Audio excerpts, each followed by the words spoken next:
¿Qué tal la corrida? ¿Cómo te pareció? Bueno, buenas tardes con todo el público en general. Acá estamos hoy día 29 de julio de 2022.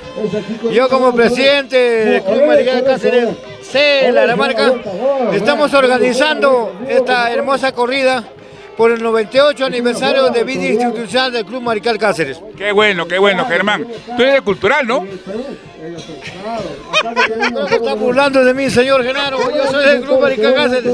Hasta el guano, hueso y todo. Una bromita, pues, Germán. Pues, ¿eh? Bueno, disfrutemos la corrida, pues, ¿eh? Sí, buenos ejemplares, ¿no? De la familia Martínez, de la familia Campos, de la familia Quispe, ¿no? Mayormente son de ellos.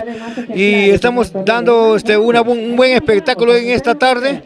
Ojalá que los futuros presidentes del Club Marical Cáceres tengan esta misma voluntad, este mismo esfuerzo para poder realizar esta tarde taurina. Ok, nos vemos. Gracias. Tenemos acá al alcalde.